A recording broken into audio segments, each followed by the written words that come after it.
What's happening, guys? Welcome back to another episode. Today, I wanted to talk a little bit about permaculture. We're going to be trying this a little bit differently. I actually have the window on my computer smaller, so that way I can actually read and look at other things, hopefully, be a little bit more in depth. So, don't forget to like, subscribe, drop a comment. Let me know if y'all prefer it when I'm actually reading off of websites. Maybe I can give y'all actually start reading off some of the experiments and things that I've tried on our own, but read the actual experiments that we got all the information from.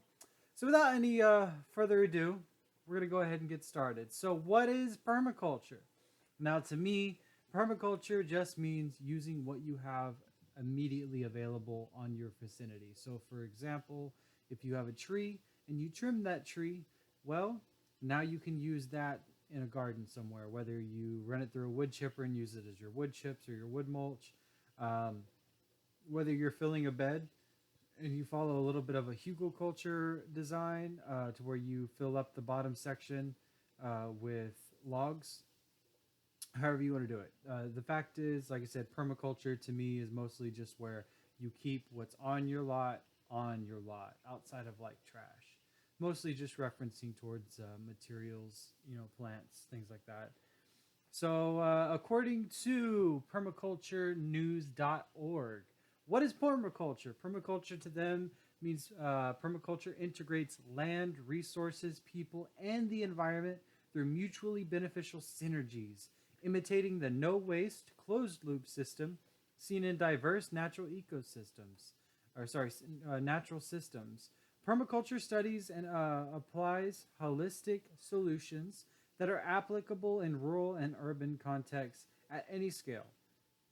It is multidisciplinary toolbox including agriculture, water harvesting, hydrology, energy, natural building, forestry, waste management, animal systems, aquaculture, appropriate technology, economics, and community development.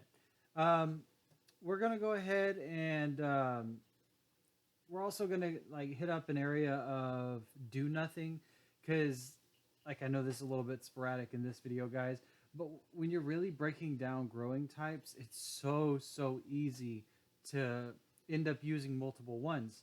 Do nothing farming is the same principles as permaculture. Permaculture just has a standard on where the starting materials comes from. Um, do nothing farming is practically the same thing. So we're gonna go ahead and just hit both up. But as y'all can see, basically, what is permaculture? Permaculture is, um, like I said, using what's already on your lot and keeping it on your lot, closed loop.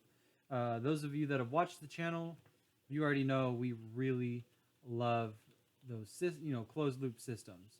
Do nothing farming. Let's see what we got. And I think I've talked a little bit about it before. It's the I'm gonna slaughter this Fukuoka method. Yeah, it's the natural way of farming. Oh yeah, and don't get confused. There's natural farming that's basically almost the same as do nothing. And just for those of you that don't know, do nothing doesn't mean do nothing. It just means do as little as possible, basically. So what is do nothing farming? Published on August 9th, 2019 by Nika Zobek. Natural farming. See, they went for, natural farming, popularly known as do nothing farming, is an environmentally sustainable way of growing food founded not in technique but in philosophical principle of living and growing food in accordance with nature's principle.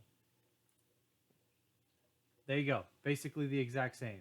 Um, Follow permaculture techniques, but it doesn't have to come from the property when you're starting out. But technically, natural farming or the Fukuoka method of do nothing farming, it essentially means, you know, uh, oh, I just lost it. It's the same in all breakdown. It just amount of where you get it from. And in his method, you're not actually supposed to use compost. So it kind of follows permaculture. Permaculture, in a way, is more work. Oh, and those of you that haven't seen it yet, say hi to Firecracker. We went ahead and got him all set up. We finally got everyone situated. Um, But yeah, so that's pretty much it. It's not rocket science. What it means is use what you have. We're gonna go ahead and look up the difference between natural farming and do nothing farming. Do nothing farming. And like I said, I know this is a little bit sporadic, guys, but bear with me. I just really needed to break down. They're all the same, and I know we've talked about it a little bit before. So, organic farming, which is organic practices, and remember, you can be an organic farmer without using organic materials. So, for example, you can get bone meal that's organic. It's labeled as organic, but it was not derived organically, and you're still technically an organic farmer. So, it just lines, people, rules, regulations, sort of thing. So organic farming still requires basic agro practices like plowing, tilling, mixing of manures, weeding, etc. to be performed. In natural farming, there's no plowing, so no tilling of soil and no fertilizers, no weeding is done just the way it would be in natural ecosystems. So basically, it's natural farming, do nothing farming, and permaculture, practically the same. And as you can see, organic farming um, still requires technically inorganic methods. Um, so, what have we learned in the art of do nothing? Well, it doesn't mean you do nothing, but it's been so much more pleasant. I spend so little time with our plants. I have time to do other things. We've actually been downsizing some of our systems. So those of you that have seen the video before, if you haven't, stop, go check it out. I believe we did a video a while back, which featured one of our triple tanks, like you would get at this. When you go to get fish from the store, they have one big tank that's sectioned up, into three separate ones. We had one of those. We're gonna go ahead and get rid of it. It just didn't really fit our needs and our style. Um, and I didn't have a nice stand for it. To be honest, I didn't really want to have to build a nice stand for it because it was such a heavy system. It's not like building a stand for a 55-gallon long. It takes a little bit more, and it's just not something. It wasn't matching my passion. And of course, we are going to be doing the turtle tank outside, so I'll be able to mess with our aquaponics and stuff a little bit there, and some vermiponics, which is also going to be a good video. Maybe we'll do some stuff on difference between aquaculture, aquaponics, vermiponics, vermiculture, all that stuff. Um, but basically, yeah. So just guys, if when you're trying to get started, research multiple ideas that fit what you're trying to do, and go from there. Combine techniques. We do it all the time, and you're you're not really going to do it one way. Am I an organic farmer? No. Or grower? No. That's why we call it hippie organics. We do use fertilizers every now and again. Dawn dish soap technically is not organic, but we use it ultimately. So really, just finding what works for you is going to be the way to go. Permaculture, do nothing, with some of modern practices of growing, so fertilizers, stuff like that. Um, yeah, they're fun. They have their place, and I think everything should be done in moderation. Like I said, because we just really haven't had to spend time with the plants, and it's just so nice. It's just so nice following like a permaculture and stuff. Uh, a lot of the beds we filled, even though yeah we had to empty them and clean them out, a lot of the leaves that we used to fill the beds, it came off here, so it's all classified as permaculture. Um, it's no-till practices, even though we did technically weed it.